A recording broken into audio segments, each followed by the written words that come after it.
Hello, Dojo family. I am stoked today. I feel like I say I'm stoked every episode, but today I have a sister with me who really has occurred in my experience as family. You know how that feels sometimes when you meet someone very significant, just like enters your life, and they occur to you as familiar, they occur to you as like almost instant family. Like there's the word family comes from familiar. There's like a familiarity and a recognition at a soul level that there are codes to be swapped and a sense of like unconditional presence. And I've always felt that sense with Aveyah, who's with me here today. And we have mirrored each other, witnessed each other's growth, and really stood for each other's greatness over the last several years. Both of us dating men who also had really deep relationship, have really deep relationship, and mirrored each other. So we would go on a lot of like double dates throughout the years and really like kind of up level, slinky, grow with one another and really witness each other in similar parallel growth spurts.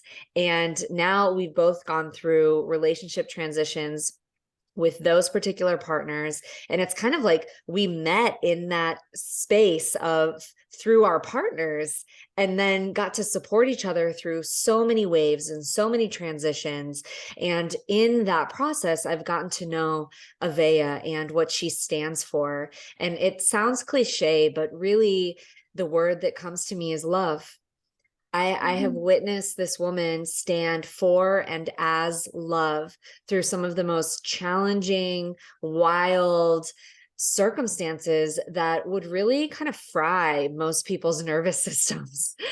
And I really respect the way the way I've seen you, Aveyah, move through some of life's darkest and most challenging scenarios and experiences, and witnessing you stand forward in your music and opening up your voice and serving the women in the way that you do. It's just been such a gift. And I'd love to pass the mic to you and invite you to share with the Dojo family a little bit about yourself, what's lighting you up right now. Where are you? We're actually catching up with you guys live in real time. Aveyah's in Brazil right now. I don't even know how life unfolded to get you there. So share with us what's alive for you. Where are you? And how did you arrive in Brazil? Thank you so much, Angel. It is such an honor to be here. Thank you. Thank you. I feel so blessed, woman.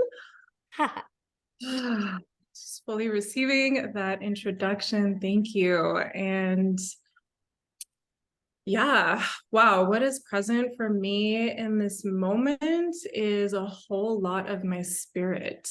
I feel my spirit is super lit. I am here in Brazil on this amazing island called Florianopolis, and it's actually known as the Island of Magic, which I did not know when the synchronicities led to me coming here. And honestly, it's been nothing but pure magic, and including this podcast that's manifesting in this moment. So yeah, I'm super excited to be here and to dive in. Amazing.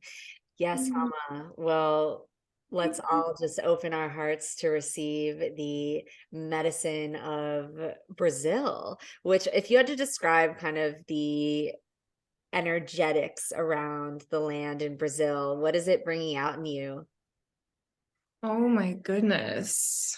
Wow, that's such a great question. The energetics. I would say definitely aliveness. Mhm. Um, aliveness, passion, vision, and direction.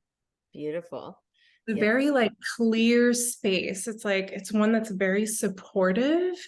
It feels deeply feminine as well because just the land itself feels feminine, but there's also this like beautiful masculine component as well that brings out that visionary, that inner leader, that really feels like the perfect balance for me right now where I'm at.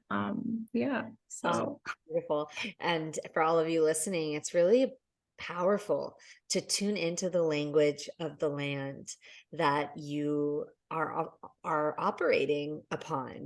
There's such different signatures, I find, after having spent a lot of time in Colorado last year and then now being anchored in California again. I'll be spending some time in Costa Rica in February and March, and it's every different place and space really does have a different energetic signature that you can really absorb and work in harmony with. So wherever you're currently listening from, I would invite you to tune into the energetic signature of the place that you're listening from right now and see what kind of medicine or message this place that you reside has to offer for you in support of your own evolutionary path at this time. So bless. So we've got Aveyah coming in hot from Brazil. And I love, for you to kind of rewind us a little bit. You and I, we've caught up a bit. I know this last 6 months has been wildly tumultuous for you. And, I'd love to lead up to that, but let's rewind back kind of to the beginnings of you and I meeting. And, you were in partnership with our dear brother, David Lyon, and I was with Oren, and we both just had these really beautiful unions with two magical, gorgeous men. And both of those relationships have now shifted. And so a lot of our learnings together have been in the field and frame of relationship. And so can you rewind us back, and share a little bit about your relationship with David and where you are now with that, how that transition happened, and some of, the lessons that you learned in that relationship and also into the transition out of that relationship? whew, that is a really big question. I mean, there's been so much relationship education, I feel like, in the school of earth lately for so many of us. So the context is, for anyone listening that has been really going through and either into deep union newly or coming out of relationship, there's so much for us all to learn from one another in terms of relationship codes. And I've really witnessed you stand as love through every part of the journey. And so through your own voice and your own words, kind of share with us the going into it, the magic of the relationship, and then how the process of transition has been for you. Mm. Wow. I don't know if I'd ever have enough time to share. I feel like I could go on forever about this.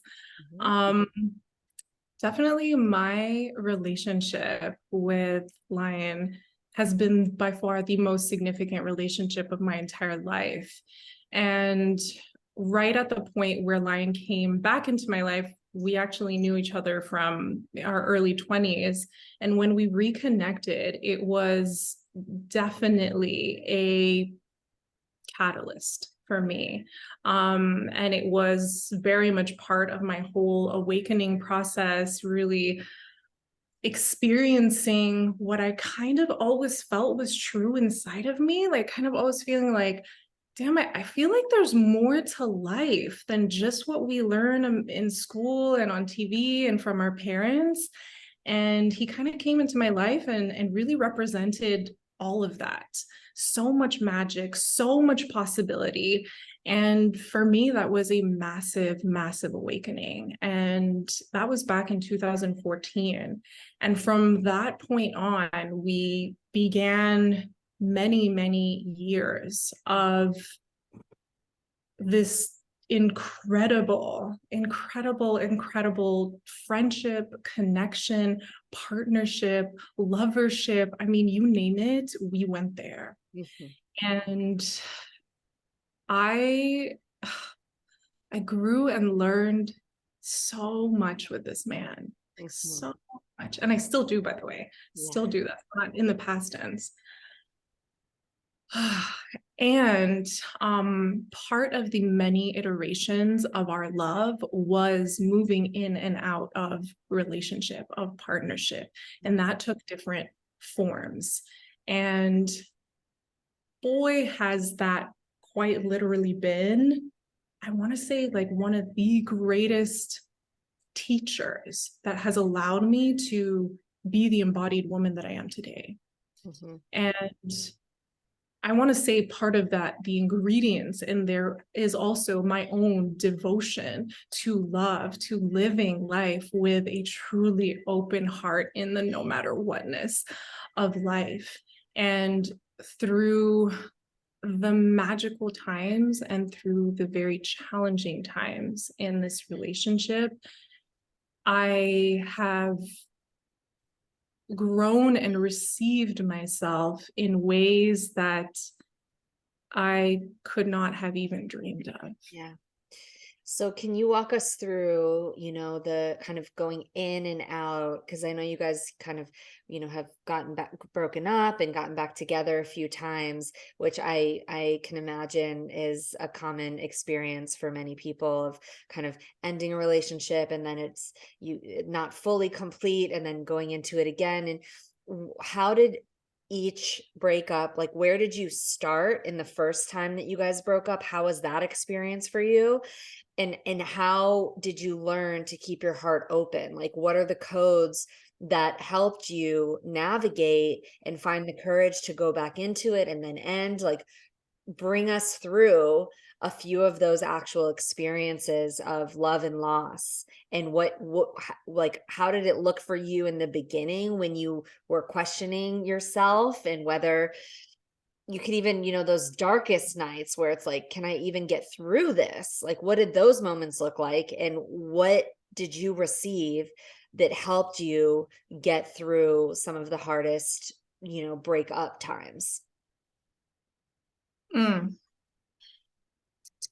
I would say that in the initial rounds of breakups that we went through, I mean, every round was excruciatingly painful. And I would say my coping mechanism to deal with the level of uh, heartache and loss was, I would say, to really go inward and completely retreat. And what's coming to me really distinctly about the textures of the first, I want to say, like couple of times, was this sense of betrayal of life, of God, of feeling like I was given this amazing gift, right? Discovering love, opening my heart, opening myself to my gifts, leaning into what it's like to be with a man who really shows up for me, who believes in me and all the things. And then suddenly being faced with him not wanting to be with me anymore. Mm. But I certainly did. Mm-hmm. And so that very confronting reality when there is one desire on one end, but it's not being met on the other side, Mm-hmm. just tore my heart to shreds. And I remember very distinctly that there were moments where I just felt an overwhelming sense of anger and resent towards, it was like this feeling of, then what the hell is the purpose then? To experience all of this for what? For then him to just like walk away. And at the time I didn't really realize it, but it led me through a lot of contraction and closing my heart. And I also knew that no matter what, my being, just the way I've always been wired, has always been towards love. So even in moments where I want to say, like, I was just like, I'm fucking done. Like, I can't do this anymore. The heart-wrench loss of feeling that wound of abandonment, just like, I can't, I don't even have words, was it was beyond painful. And I feel like what naturally began to occur and what naturally began to happen was the realization, which I did not know at the time, that love we don't lose love, right? Love just changes form. But at the time, I didn't know that. And I certainly felt like I had lost love. I had lost all this amazing experience that I had. And when, we would reconnect and that relationship would evolve in different forms and we would meet ourselves again in new versions of ourselves. And I would realize that, okay, the love and connection is still there. It just looks different. And we're also approaching it as different people. Then we would begin that dance again. And from that dance, then more evolution and more love. And also, ultimately it did end in a breakup, a final breakup that happened a few months ago. Yeah. What would you do? So we're going to get to that point.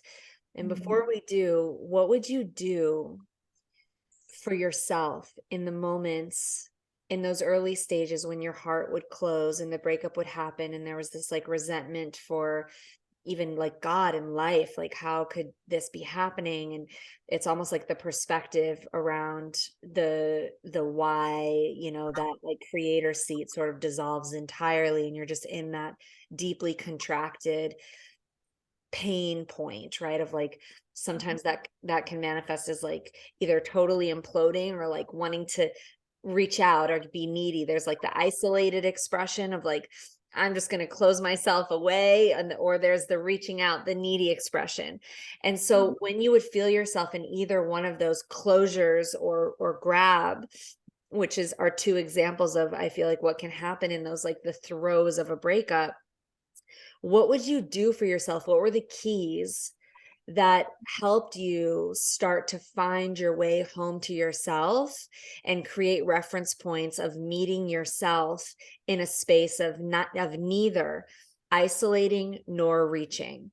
Like, how did you either pendulate between those two enough to find yourself, or what happened that allowed you to find your way through into a balanced relationship with, all right, we're going through another wave of this.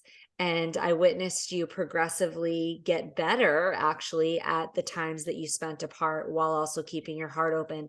And I know it didn't just start like that, like it was a journey. So what were some of those key turning points and key learnings that helped you receive yourself when they say your heart gets broken, like shredded open, like your heart's not breaking, it's being broken open? What does that mean to you? How did it serve you? How did it help you find yourself more? What did that look like?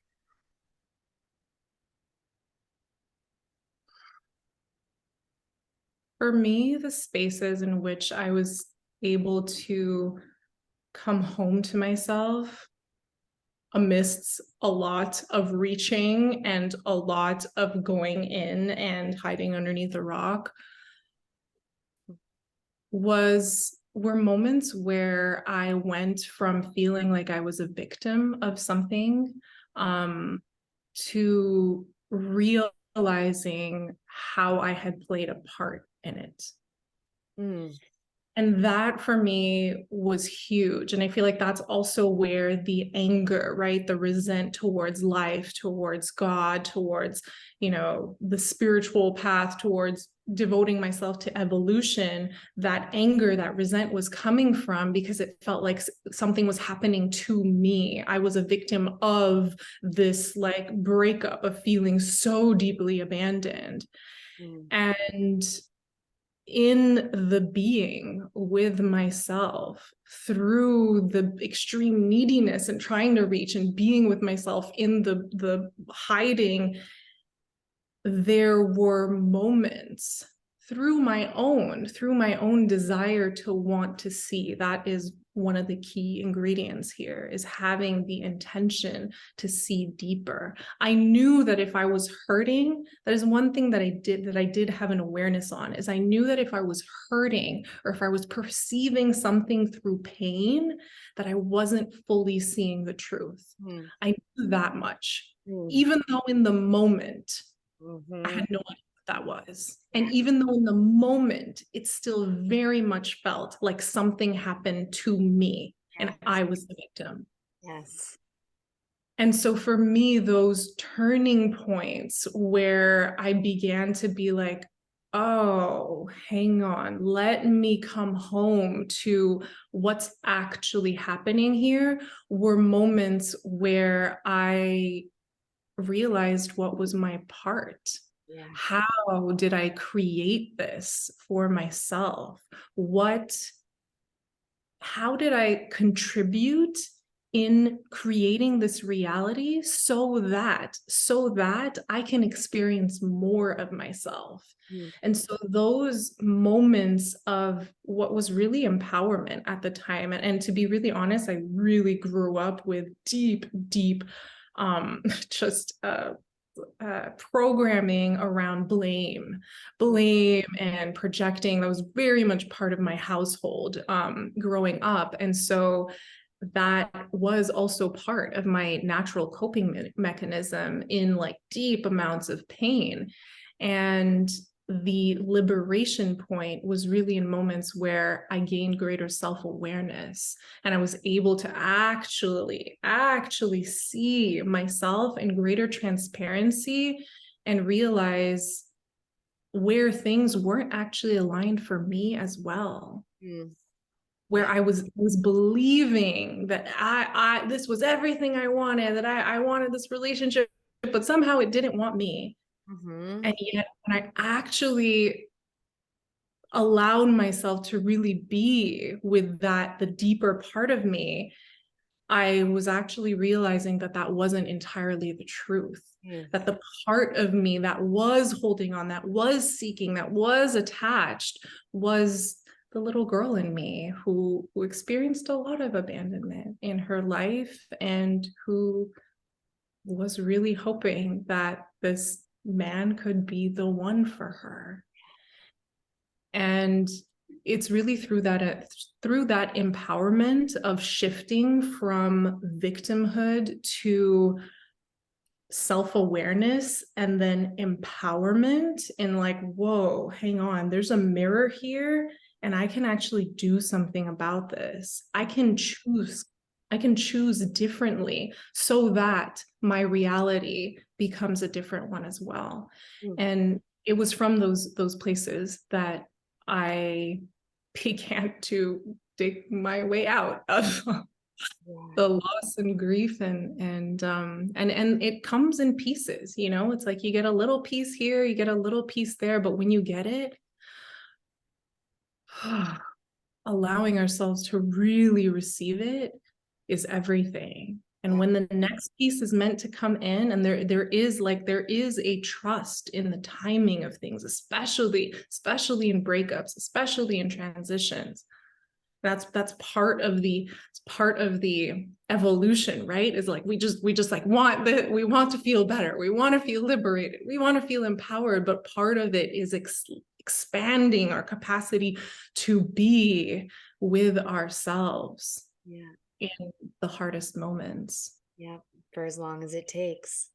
For as long as arm wrestle life and control the timing. That's huge. So that's super powerful. I love the piece around the self-responsibility, and that like when you really owned your own creator seat around all of it. And, you know, as women, because I relate myself, you know, like retrospectively, I also went through another big breakup after Oren and I broke up with my most recent partner. And I could also feel the part within me, you know, that could feel where we were coming out of alignment. And I think this might be kind of a feminine quality. I was not going to end it yet. I would have fought tooth and nail and hung in there and given it everything we had for as long as it took to like have the feeling that we like left it all out on the table. And there's something in that, like almost like it's like a masculine sword of truth that just like can just cut where the feminine heart wants more and wants compassion and wants to just feel through it and be in the forgiveness and be in the love, and it's wild because, as painful as it was, to experience being broken up with, retrospectively, there is an uprising of gratitude that I am experiencing, because now that my heart isn't so entangled in the like, we can make this work, and the fear of feeling the feeling of heartbreak, on the other side of it, once you've gone through it, then like the cognition, the perspective, the own sovereign self-awareness of like, wow, there is something even greater, and there was a misalignment that perhaps wasn't truly everything that I really wanted. There was a misalignment there that my sensitive, tender, feminine heart was not ready to let go of. And, while of course there's no right, wrong, or perfect or not on the other side either. With the masculine, there's masculine wounding, but that was expressed, but there's also a power and a potency in that ability to kind of compartmentalize and just like make a clean cut. And as much as it hurts, wow, it's like, can we see the possibility that on the other side of the biggest waves of grief, you could look back and see the perfection in, okay, wow, maybe there's something there that needed to happen that allowed me the space to go through what I needed to go through. And then now there's a freedom to receive what really, really is a match for the next level of life. And so there's a lot going on in every, breakup and breakthrough, I can imagine, you know what I mean? And we're all in this dance together. And so I love what you were sharing around, in that moment after, a breakup, it's like, or the many moments after a breakup when you're really deeply in it, shifting out of victimhood and into like, what, why is this? Why am I attracting this into my field? What is this here to teach me? What is this experience calling me forward into? How can I expand my capacity even further to be with myself right here? And so I heard you say, like, there's that opportunity to expand your capacity to be with yourself. And what did that process look like for you to actually expand your capacity to be with yourself in the most uncomfortable and painful moments? Like, what kinds of practices? What was the internal dialogue? Like, how did you guide yourself? For the most part, that's what you did in those moments, like months of being on your own, living on your own post breakup, and showing up for yourself. Like, you really did that. So what was that? How did you, because you had to be in the practice to expand your capacity to hold yourself there. And I witnessed you through the years get better and better and better at it. So what did that look like? How do you expand your capacity?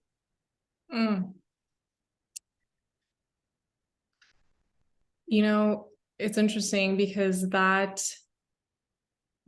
focus on the expansion of my capacity to feel the most uncomfortable feelings was precisely I want to say one of the focal points of our most recent breakup. Yeah.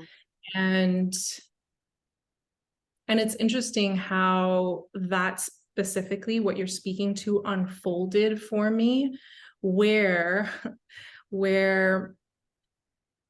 in our breakup that happened a few months ago,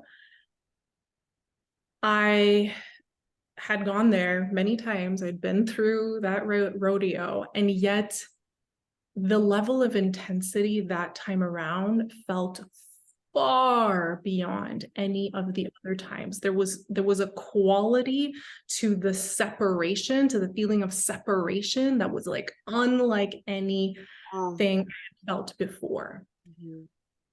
And in that, I mean, I went and reached for the things that I knew worked in the past, right? And for me, definitely asking and reaching out in the past has been more of an edge. I'm more someone who in the past would tend to process with myself. And so as the level of intensity and overwhelm and like all the feels was coming over me, I went for all the things. I was like, all right, like we gotta do something different here, right? And so I was doing the self-care practices. I was getting into the ocean. I was reaching out to my closest community. And when I mean reaching out, like I was really reaching out. Like I was like, hey, I really need support. I was being very direct. I even was wanting sessions. I was doing all the things. Mhm. And there was a moment where I realized something was happening here that was different than the other times. Mhm. And this moment was when I was asking for the things, I was reaching out for support, and I was realizing that literally every one of my closest soul tribe best friends were quite literally actually totally overloaded and busy, either running retreats, events, like going through their own breakup, like completely unavailable. And yet I was very attuned to the fact that their hearts would have been 100% there, that they're full fuck yes to supporting me. And yet for whatever reason, everyone I was reaching out to was not available. And when I was like, wow, hang on a second. And when I took a step back and I realized the energy from which I was acting from, which was a lot of reaching from really being unable to be with the level of discomfort that I was feeling inside myself. And when I saw the orchestration that life had, where everyone was seemingly busy, I realized there was something was happening here, because I know my besties, I know my soul tribe, and they fucking show up. And it is in that space that I realized I was being initiated into a much deeper embodiment of union with God, with myself, with life. And what did that look like, right?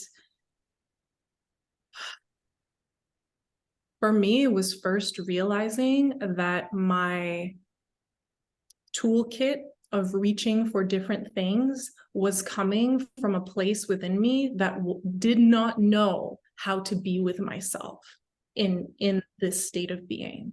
And once I realized and I could pinpoint the feelings, what are these feelings that are just absolutely driving me crazy, which for me personally has been feeling like I'm not lovable, feeling like I'm not desirable, feeling like love is taken away, feeling abandoned, rejected, unwanted. Those are huge ones. And when I realized this, I very consciously realized that in all the outreach that I was doing, I didn't actually allow myself to outreach to God, to the life force that exists within myself. I found myself running these baths because that's what felt very nourishing at the time. And I even named them like my bathtub chronicles, where it was a moment for me to really commune with God, to commune with the most uncomfortable feelings that I was experiencing within myself and invite them in, just allow them to expand using my breath. And with every breath, just welcoming it in, allowing it to show up, allowing it to permeate my body, whilst also inviting the energy of the divine, inviting the energy of love, of unconditional love to penetrate me, to hold me. And I did this exercise over and over and over again whenever I felt myself right at that edge where I was feeling the reach happening. This energy, that grab is where that was the ping that I needed to bring myself back to myself, to my heart, and to know that the very thing that I am reaching for externally is actually available within me, through me, right now, right here. Yeah. If I have the courage, the willingness to feel. And in this portal that I was in, I really experienced the depths of what it means when we say that feeling is truly a superpower. Really, really is. And that is something that we are not taught, and on this planet, how to be with our feelings, how to have a relationship with our emotions, with what comes up.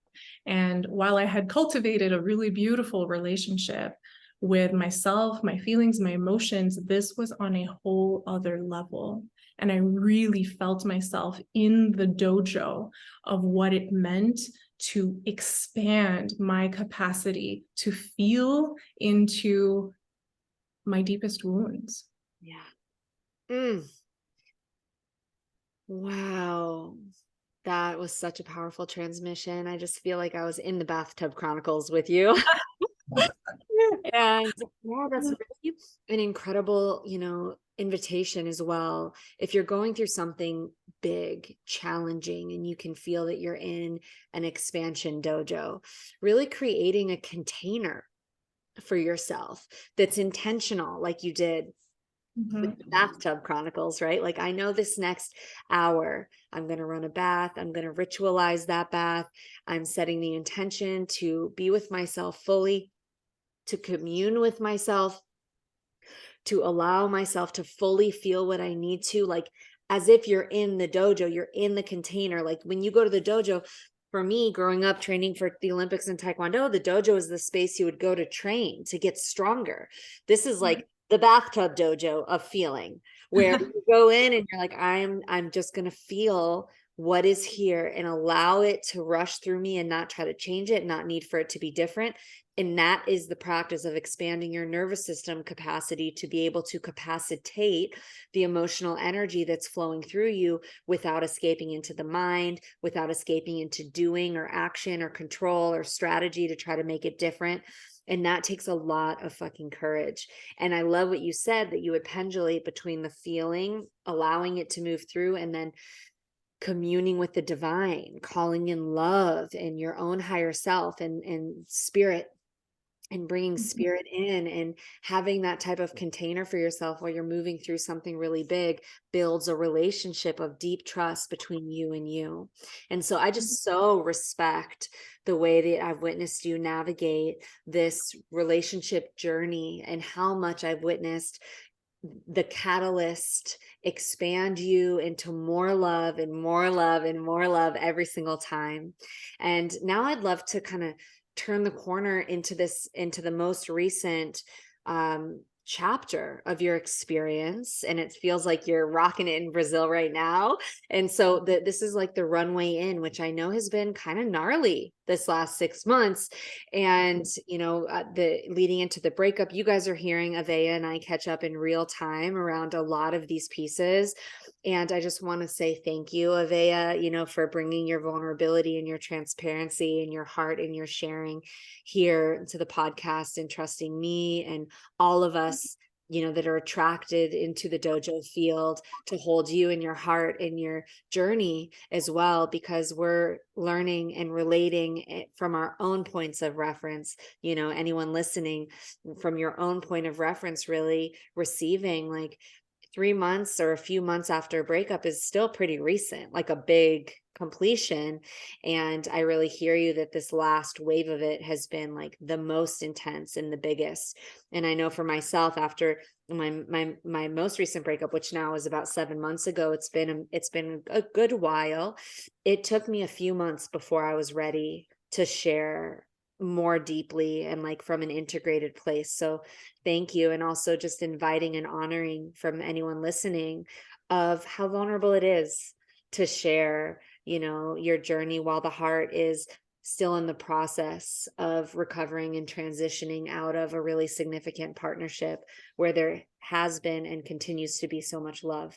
So just kind of presencing that from myself and for everyone listening as we continue to receive your journey and your story, knowing that it's rippling out and touching the lives and the hearts that are meant to be touched, that are going through, I imagine, their own versions, right, of this. And so we do this together as a human family. And one thing I really stand for within the Dojo podcast and the Dojo community of this field is willingness and vulnerability and transparency, and through the sharing of our stories and our experiences and how we are navigating our own growth edges, we invite others to do the same and we learn together. And it takes courage to do that. So thank you. So now in this most recent chapter, I remember I was in Turkey and you had just gone through an accident. Like what was occurring in your world leading up to the accident, and can you share with us a little bit about that piece? Yeah, I feel like around this round of by this round of breakup, which I'm not even sure how long, maybe like 6-7 months ago, I'm not even sure how long it's been. I definitely had a very deep knowing that everything's happening for a reason at this point. And so I had that awareness and I was moving through it. I was moving through the motions. And I mean, the most unexpected thing happened in my life at right when I was moving through the motions of this massive breakup. And it was at a very interesting moment that it happened as well. And this is where I felt very much served by this accident, where my heart was always asking for life, for all the things I desire, the love, the devotion, the appreciation, the presence, the partnership, all these juicy things in my life. And yet, right before I got into this accident, I was quite literally feeling myself, my body going back into a pattern of being, of wanting to, I want to say like that pattern of codependency was coming back online right there. It was starting. It's like I had reached the liberation and started to let go, and then whoop, started to dip back into that pattern. And it was right at that moment where I had just finished a group call with the women that I serve, and I hopped on my bike. I was in San Diego, and I got hit by an SUV while crossing the street on my bike.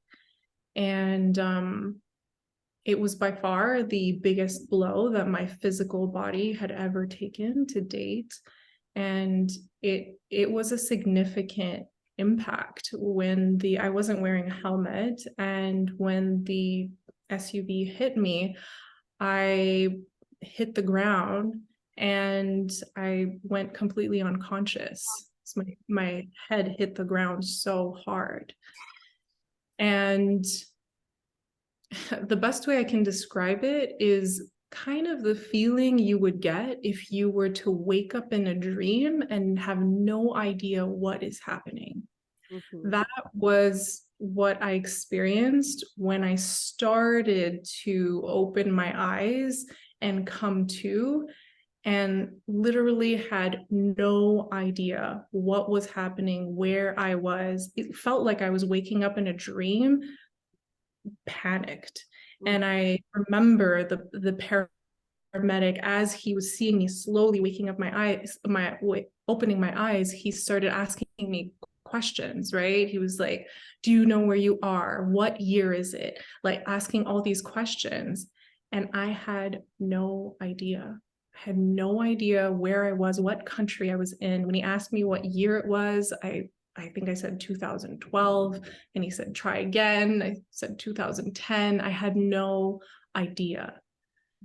That's how hard I hit my head. And then as I'm coming to, I'm also feeling an immense wave of pain coming over my body. And the only thing I do remember is when he asked me my name. I knew my name. That I knew, but anything beyond that, I did not know.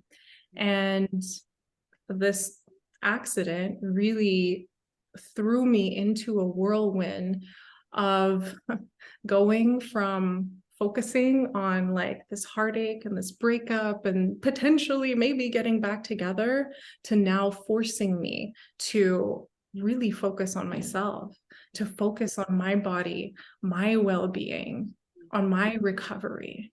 It was a very, very well planted pattern interrupt, possibly the most powerful pattern interrupt that I've ever experienced in my life, because it was a very physical pattern interrupt. And I mean, I'm still physically recovering from the accident. I had lost mobility of my entire right arm. And again, bringing this back to the bigger picture and how this really, really served me, and I knew it was in a big way, it allowed me to really let go of the part of me that was focusing on the relationship or even making myself better.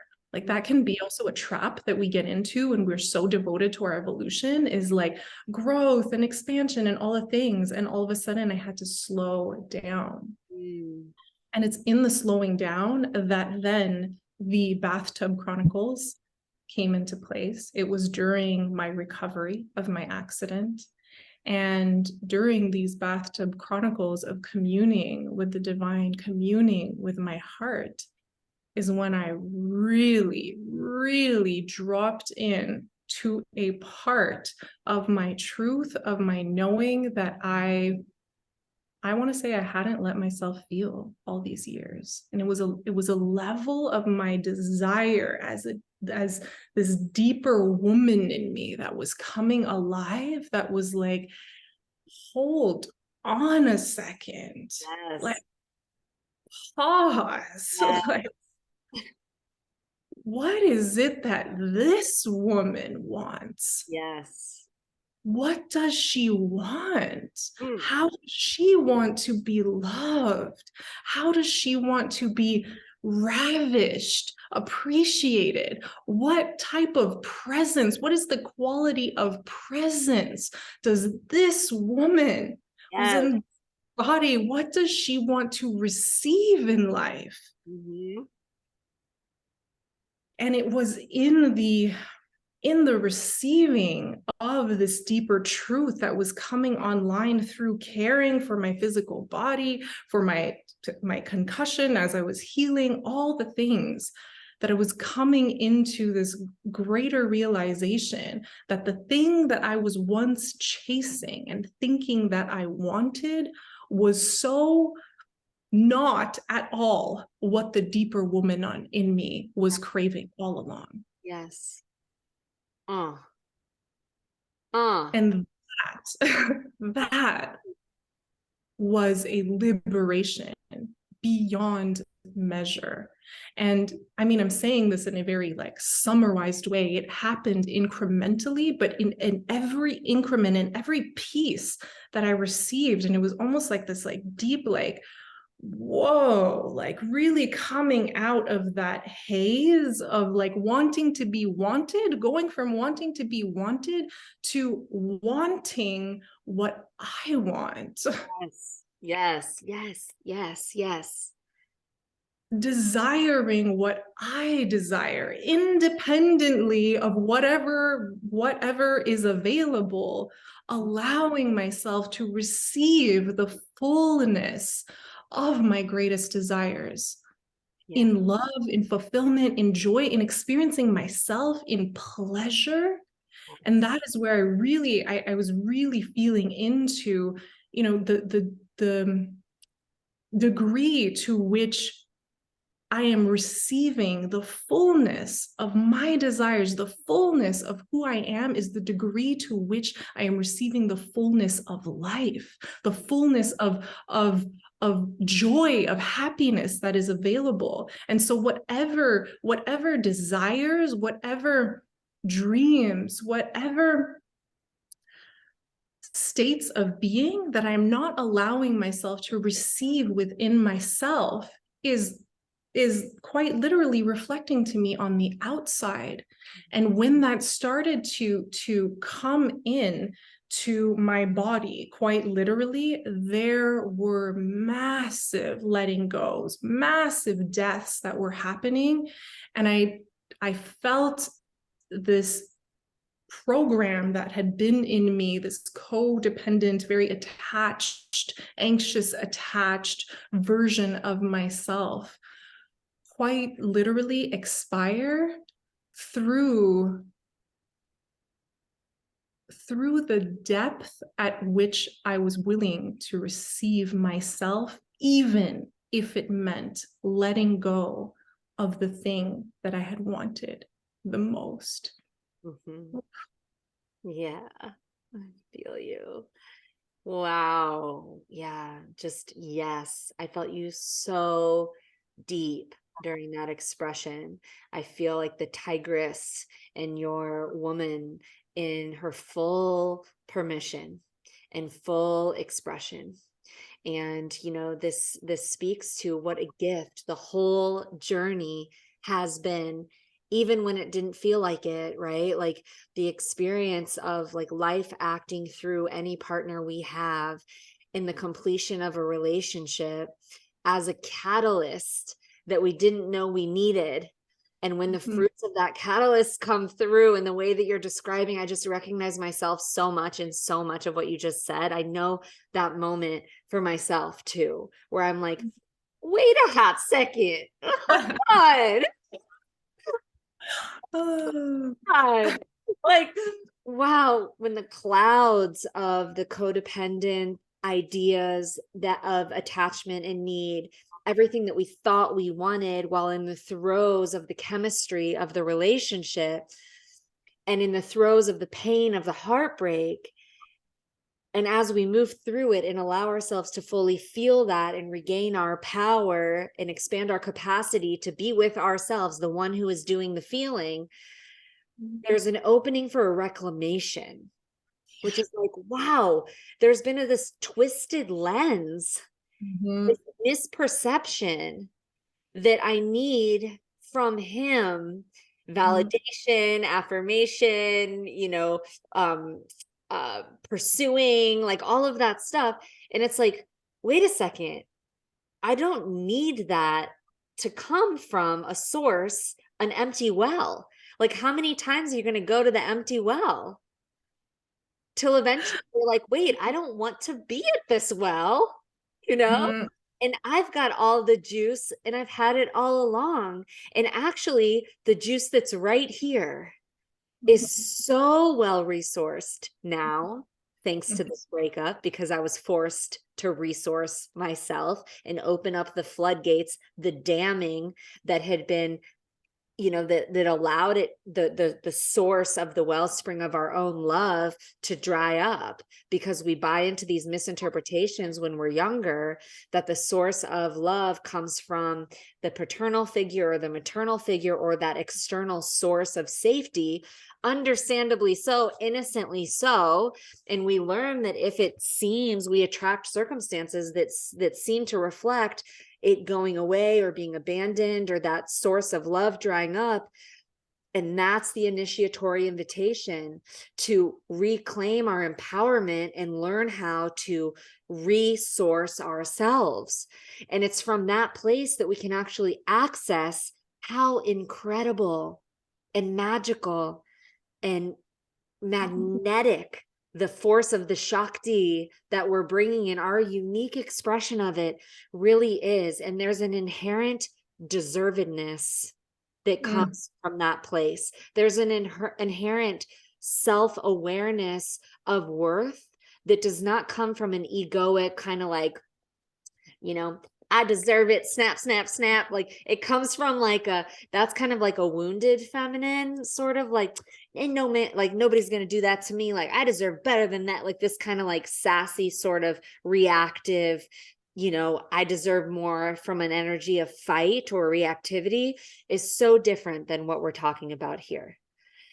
This is like an undeniable, it's like the dam breaks and this flood of self love flows through, and it's from a place of being like, I want to say well earned, because you've been in the bathtub chronicles for like a minute and you've been through 7 breakups or whatever. Like, guys, it can take as long as it takes for this, what we're describing here, to happen.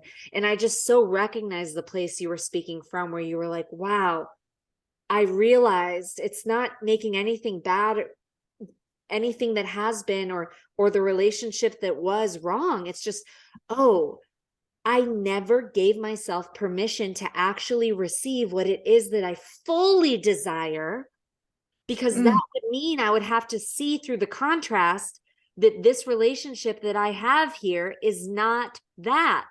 So we blind ourselves to fully receiving our desires when we are in love, and we want to try to contort and make different and wait for, or try to bend it to be the thing that we think we want.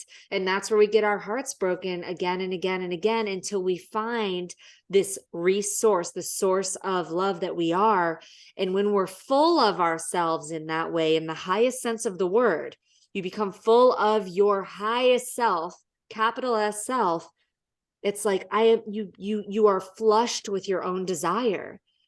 And so anything that doesn't actually meet that will suddenly become apparent that it's not a full match to what you really want.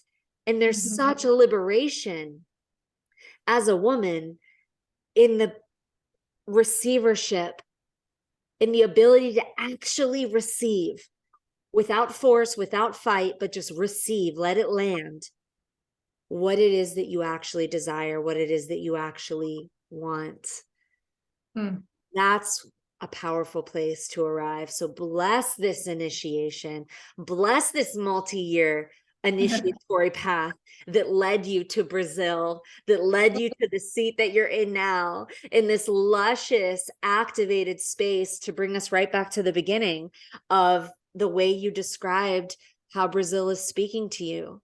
This like visionary, luscious, masculine, feminine union type of energetic that you're resting in right now in yourself. And it just feels really well earned. Not that we have to earn our space of like worth, but there's something to the initiatory path that on the other side of it, you are never the same. And there's an initiatory path that to me just feels like you earned it. I just want to say you earned it, you know. So on the other side from this seat, if there was one message as we kind of land the ship here that you feel to transmit to, you know, any sisters or brothers listening that are going through kind of this spin cycle of like, oh my God, it's happening again, or I'm having to let go of this again, or there's another layer here. Is there any message that you just feel true to share of encouragement at this time? Yes, thank you. Thank you for all that juiciness. You know, one thing that I'd like to share in that respect that would be super supportive for anyone who is moving through these ins and outs and transitions and going through these patterns and trying to find that liberation point within themselves, part of one of the really important ingredients in, yes, the receiving of ourselves, receiving of those deep desires, is allowing ourselves to receive those desires and then feel into whether that is in alignment with what is. Because we do, there is this was another part for me that really cultivated this deeper union with the isness of the moment. And especially in relationship, and you know what, not even just in every relationship, our relationship to ourselves, to our job, to our purpose, to our friends, there can be this very real temptation to want to be like, well, this is my desire, and then we go into a relationship with what could be. And I've found that it's in that longing for what is not yet or what was, where we lose ourselves in what could be versus presencing what it is that we truly, truly desire and seeing if what is actually a match to that. And that can be a hard lens to actually receive and look at, because there can be fear that comes up. And I assure you that if this is something that you're moving through and that you are aware and you are receiving what it is that your deeper desires are, that would move you, that would offer you the experience of your own state of being, of your own being that you truly desire, if you allow yourself to see whether or not the relationship that's in front of you, the job, the friendship is actually in alignment with that, the letting go of that will only bring more of what you truly desire. And what's really meant to be is simply going to change form. And that's one thing that I've always kind of come home to, even in the throes of letting go and grief and whatnot, is knowing that love truly only ever changes form. It does not leave or abandon or dissipate or dissolve. It will always be. And so trusting that, and trusting that whatever decision and choice that you make from receiving the fullness of your own desires will only bring more of that. Yeah, beautiful. Thank you so much, my love, for your time and your energy, your vulnerability and transparency, and most of all, the strength of your gorgeous, gorgeous heart. I feel so much heart in you, and this transmission was super, super powerful. And I'm wondering if you could share with us how anyone listening can find you if they want to go deeper with you into love codes, relationship, or just feminine liberation. Thank you so much. Yes. So you can find me on social media, on Instagram at aveyah.love. Aveyah is AVEYAH.love. And my website is the same thing, www.aveyah.love. And yeah, you can see all the beautiful offerings and goodies. I have a lot of free things as well. So yeah, I would totally invite whoever feels the resonance to reach out and connect. Amazing. Oh, and with that, my loves, Dojo family, thank you for the depth of your listening. And I am so looking forward to seeing you next time.